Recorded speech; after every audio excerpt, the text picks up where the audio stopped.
오늘은 종교개혁주일인데요. 501주년 되는 기념주일입니다.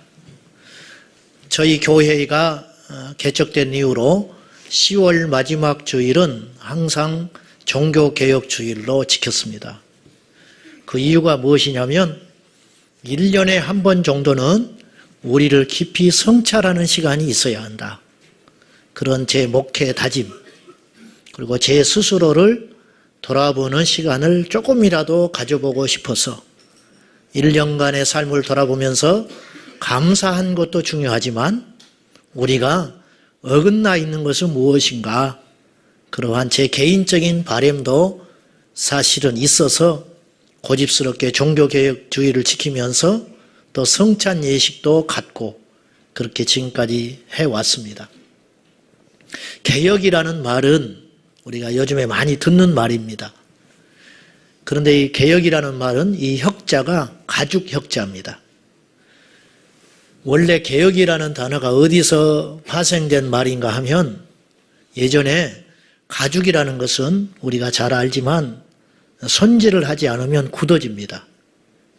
그래서 나중에는 부서져 버리죠.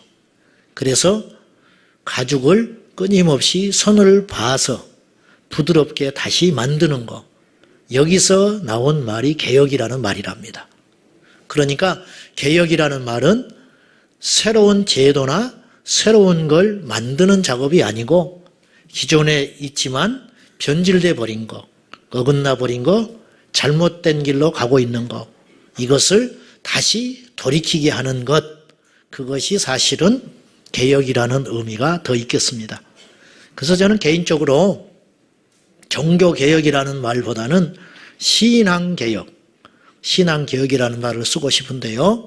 오늘 다른 사람을 보지 말고 오늘 우리가 우리 자신들을 잘 성찰해서 과연 우리의 신앙이 하나님 보시기에 온전한 신앙인지 1년에 한 번쯤은 우리가 성찰하는 시간이 있어야 되는데 오늘이 그날이 될 수 있기를 바랍니다. 사람은 끊임없이 타협하고 게으른 존재입니다. 그래서 시간이 지나면 자신도 모르게 어떤 그릇된 길에 서 있는 경향이 많습니다. 교회도 마찬가지입니다. 우리도 모른 채 어느 날 다른 사람들의 시야가 싸늘합니다. 그리고 언제부터인가 교회가 존경받는 공동체 집단이 아닌 세상 사람들로부터 욕을 먹는 공공의 적과 같은 현실이 돼버리고 말았습니다. 여기까지는 우리 모두가 인정하는 바입니다. 기독교를 비하하여 개독교라는 말을 사람들이 사용합니다. 이 개독교라는 말은 정말 가슴 아픈 단어인데요. 2000년에 접어들면서 나온 단어입니다. 제가 1997년에 제가 학교를 다 마쳤으니까 신학을 할 때 개독교라는 말은 없었어요. 그러니까 누군가 어디서부터 썼는지는 모르겠지만은 기독교를 조롱하는 말로 개독교라 그런 말을 쓰기 시작했습니다. 어차피 세상은 교회를 좋은 눈으로 바라보지 않습니다. 세상과 교회는, 즉 하나님 나라와 세상의 나라는 같이 공존할 수는 없어요. 어차피 초대교회도 마찬가지였습니다. 예수님께서 말씀하시기를 세상이 너희를 미워하거든 너희를 미워하기 전에 나를 미워한 줄 알아라. 너희가 세상에 속해 있다면 세상이 너희들을 미워하지 않겠지만 너희를 내가 세상에서 택하여 세웠기 때문에 너희들을 세상이 미워하는 것이다. 그건 필연적이에요. 기독교의 숙명이라고 하는 것은 세상으로부터 미움받을 수밖에 없는 가치관을 갖고 있어요. 문제는 2000년 전 초대교회의 성도들이 세상으로부터 미움받았던 그 내용과 지금 우리가 미움받는 내용은 질적으로 다르다는 데 문제가 있는 겁니다. 초기에 탄생한 초대교회는 예수님을 너무 잘 믿어서 미움받았어요. 그러니까 세상이 감당을 못하는 거예요. 다 맞는데 저렇게 사는 사람들이 있을까? 근데 싫은 거예요. 자기들이 이렇게 못 살아갈 자신이 없으니까. 근데 지금은 완전히 달라요. 지금은 이제 우리를 비하하지 않은 게 아니고 저와 여러분들을 포함하여 오늘 이 시대는 우리가 세상에 미움을 받는 이유는 예수님을 잘 믿어서 미움받는 게 아니고 제대로 믿지 못해서 미움을 받고 있는 것 같아요. 그럼 왜 이런 일이 발생했는가? 이유는 한 가지입니다. 우리가 말씀을 떠났기 때문에 그래요. 루터는 종교개혁을 일으킬 때 핵심이 뭐냐면 말씀으로 돌아가자였어요. 말씀으로 돌아가서 보니까 면죄부가 잘못된 거예요. 말씀으로 돌아가 보니까 자기들이 소위 믿고 있는 신앙이라는 것이 하나님의 말씀과 상관없이 믿게 됐다는 걸 알게 돼버린 거예요. 그래서 그렇게 살 수는 없게 돼버렸습니다. 그래서 순수하게 시작한 거예요. 그래서 비텐베르크 성당 앞에 95개조 방방문을 붙인 것뿐이에요. 답을 해봐라. 나는 성경을 아무리 봐도 지금 이 모습은 아닌 것 같더라. 그러니까 내가 틀렸다면 내가 고칠 테니까 여기에 답 좀 해다오. 그래서 시작한 거예요. 루터가 영웅심리에서 시작된 것도 아니고 세상을 바꿔보겠다고 시작한 것도 아니에요. 답답한 거예요. 말씀으로 어긋나 있는 그 시대의 신앙 형태에 대하여 답 좀 해다오. 그렇게 붙이기 시작한 것이 종교개혁의 시초가 된 것뿐입니다. 오늘 본문의 말씀이 어떤 내용이냐면 모세가 이제 성막 건축을 다 마친 거예요. 그래서 이제 각기 기구들을 만들었지요. 천막 만든 사람은 천막 만든 사람, 번제단을 만든 사람은 번제단, 물두멍을 만든 사람은 물두멍을 만들었고 제각기 만들어져 있는 것을 전부 한 자리에 모아가지고 성막을 이제 조립해서 완성하는 과정입니다. 그리고 이제 다 마쳤어요. 마친 다음에 모세가 하나님 앞에 축복하고 감사하는 것이 있었는데 오늘 이 말씀이 오늘 종교개혁 주일과 맞아떨어지는 말씀이어서 오늘 이 본문을 가지고 함께 우리가 대하고 있습니다. 자, 우리 다시 한번 읽어봅시다. 42절과 43절인데요. 시작. 이스라엘 자손이 모든 역사를 마침에 모세가 그 마친 모든 것을 본즉 여호와께서 명령하신 대로 되었으므로 모세가 그들에게 축복하였더라. 아멘. 우리가 어떤 일을 결정할 때 말씀대로 기록된 대로 결정하면 되는 거예요. 다수가 옳은 게 아니에요. 세상의 유행이 옳은 게 아니에요. 내 생각은 중요하지 않아요. 모세도 애굽에서 공부를 많이 한 사람입니다. 왕의 수업을 받았던 사람으로서 건축학도 배웠고 군사학도 배웠고 정치학도 배웠고 철학도 배웠을 겁니다. 근데 자신의 경험이 중요하지 않아요. 오늘 본문의 말씀의 핵심은 뭐냐면 여호와께서 말씀하신 대로 성막을 지으라는 거예요. 이게 핵심이에요. 우리에게는 각각 내가 살고 싶어하는 인생이 있어요. 나는 이렇게 살고 싶고 나는 저렇게 살고 싶고 어떤 것에 가치를 두는 기준점이 다 다릅니다. 어떤 사람은 물질에다가 둬요. 어떤 사람은 교육에다가 둬요. 어떤 사람은 보람 있는 일에다가 자기 인생의 가치를 겁니다. 그런데 그것이 다 좋은데 그것들은 일시적인 지식이에요. 즉 영원한 것은 아니라는 거예요. 우리 인생을 결정짓고 우리가 힘들고 어려워도 순종해야 할 바로미터가 있는데 그게 뭐냐면 하나님의 말씀이라는 거예요.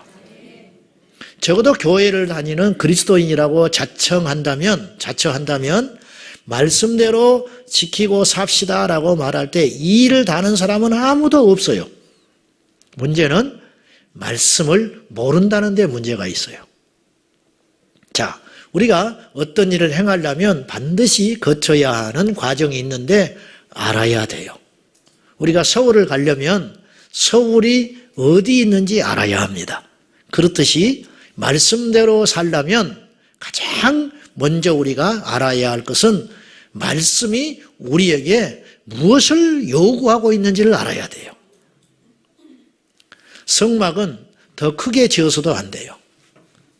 더 폼나게 지고 싶은 욕망이 있었을지 몰라요. 근데 그래서는 안 돼요.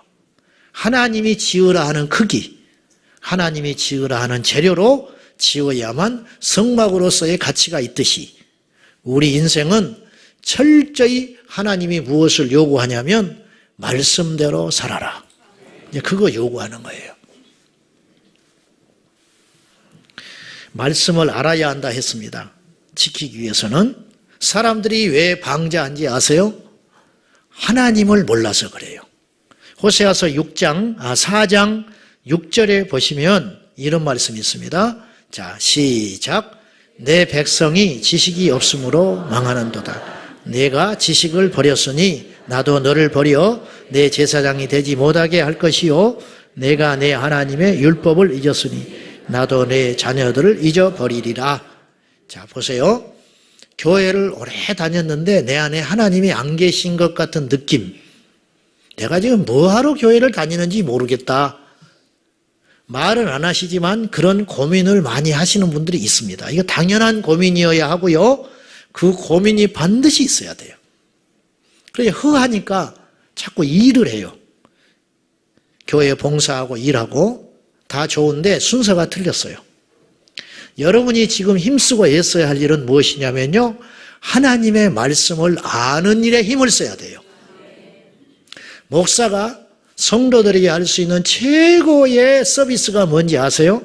환자들 돌보고 연약한 자들을 신방하고 상담하는 거, 이거 중요합니다.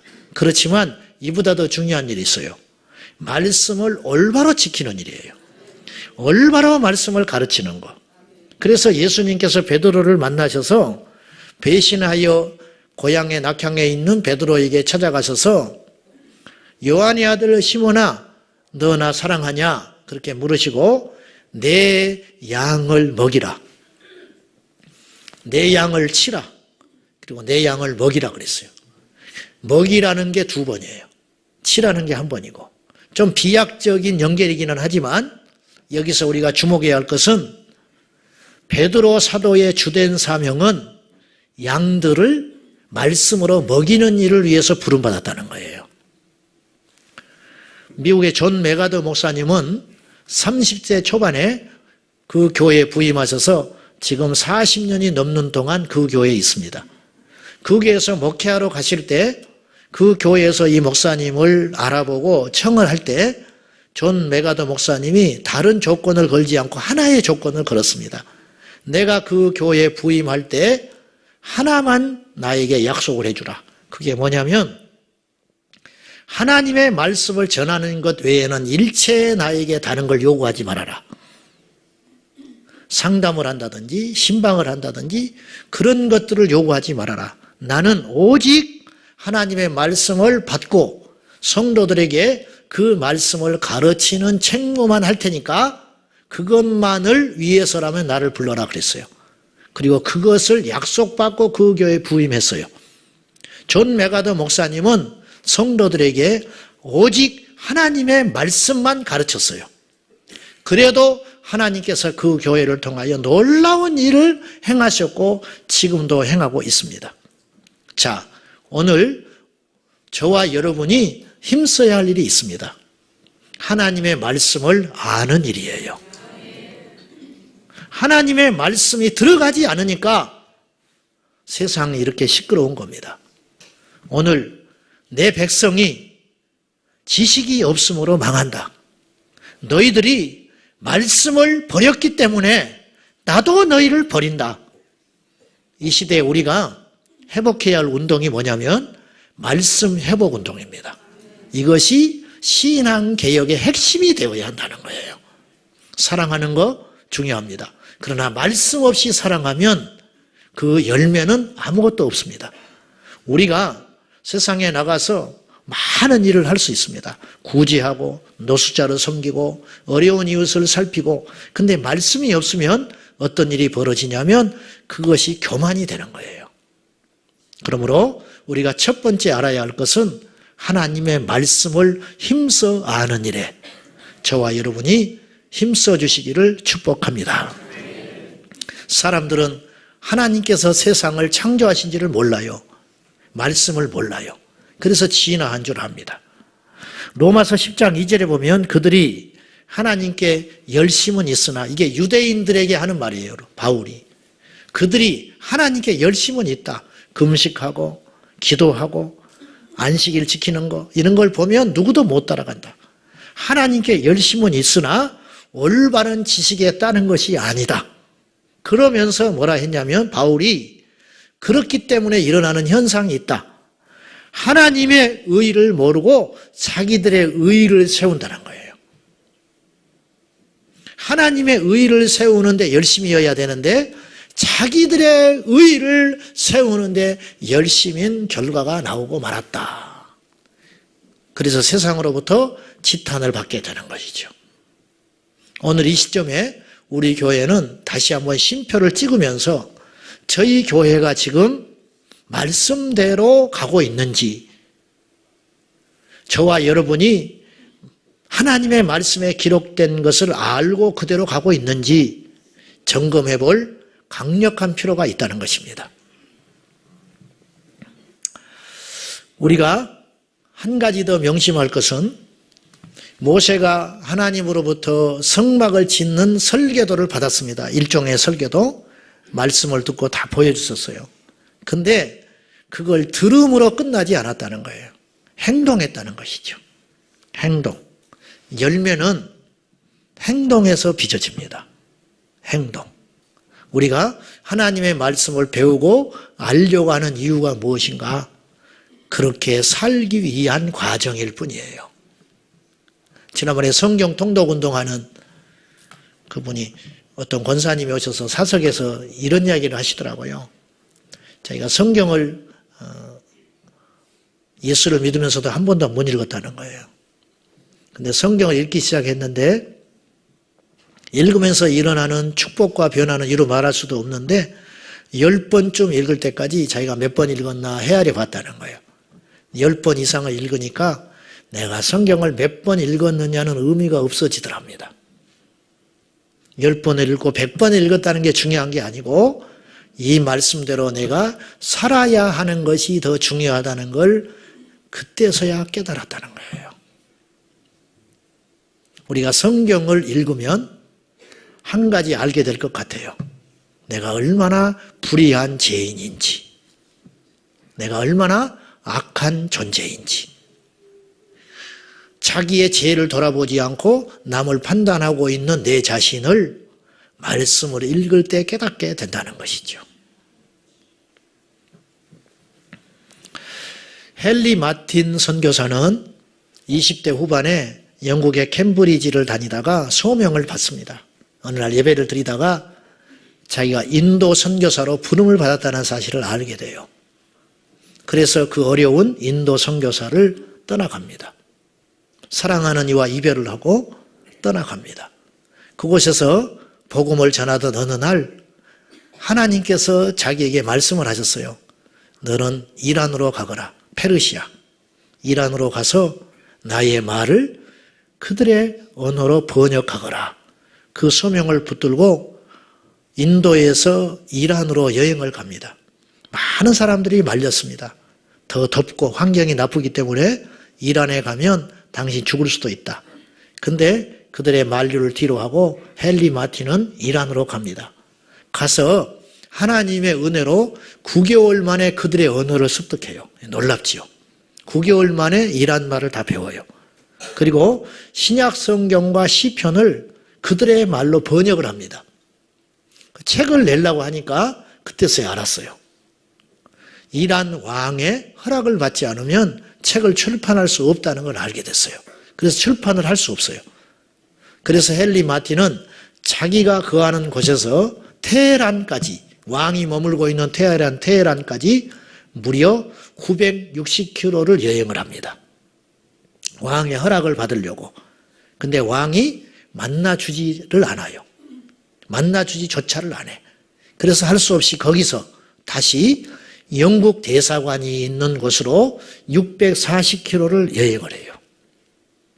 낮에는 찌는 듯한 더위를 맞으면서 밤에는 추위와 맞서 싸우면서 옷 한 벌을 걸치고 640km를 여행을 합니다.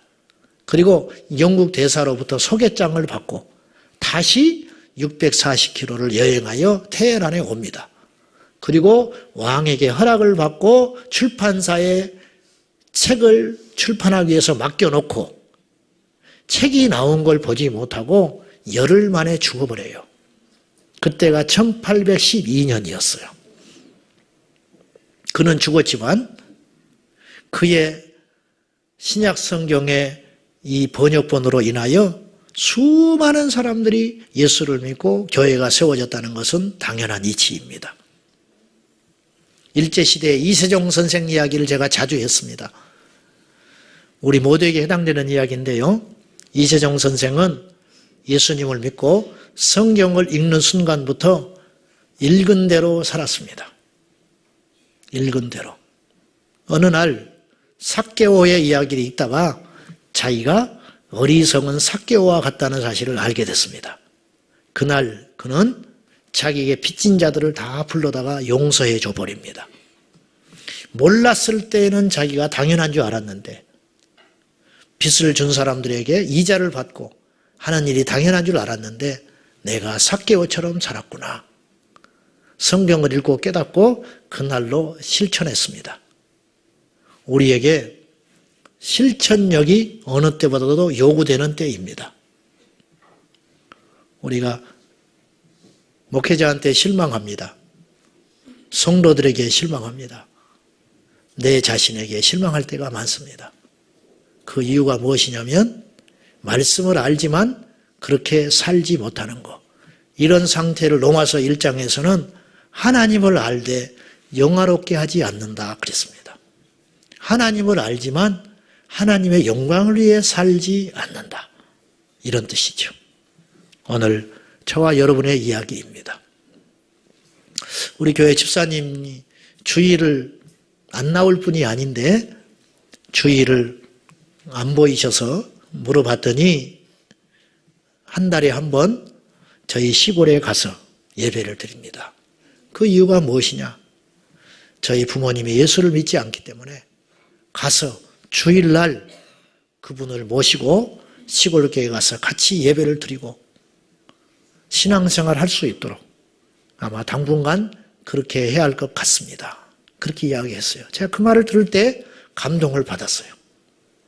이것이 믿음이다. 우리 집사님은 한 분은 동생이 예수를 믿지 않습니다. 지방에. 그래서 그 동생이 예수 믿기를 위해서 간절히 애타는 마음으로 기도했습니다.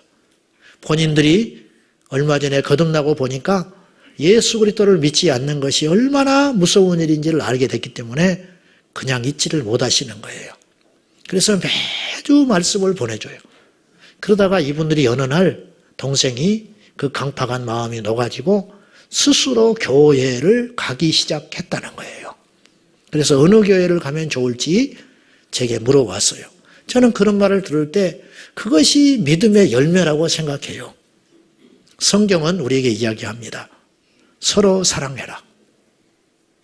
너희가 서로 사랑하면 이로써 사람들이 너희가 내 제자인 줄 알리라.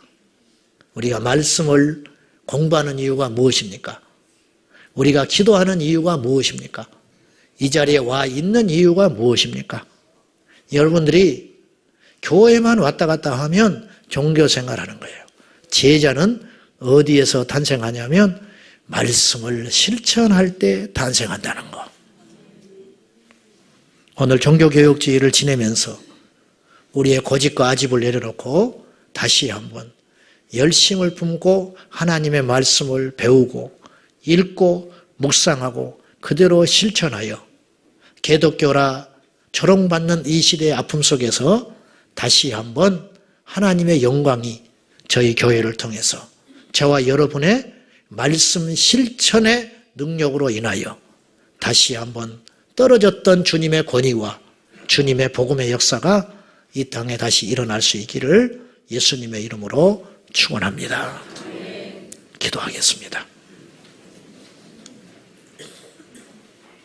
하나님, 저희가 더욱 힘써 하나님의 말씀을 아는데 우리의 시간과 우리의 마음을 드리게 하여 주시옵소서. 이제는 말씀을 알았으니 그 말씀을 얼마나 알든지 간에 아는 대로 행동하는 믿음의 실천의 역사가 일어나게 하여 주시옵소서. 사람들은 우리에게 기대하는 바가 많습니다. 사람들은 우리에게 요구하는 바가 많습니다. 하나님을 믿고 영생의 비밀을 간직한 우리들이 하나님의 말씀대로 살아서 세상이 전부인 줄 알고 따라가는 저 무지몽매한 백성들을 예수님의 사랑으로 인도할 수 있도록 도와주시옵소서. 예수님의 이름으로 기도하옵나이다. 아멘.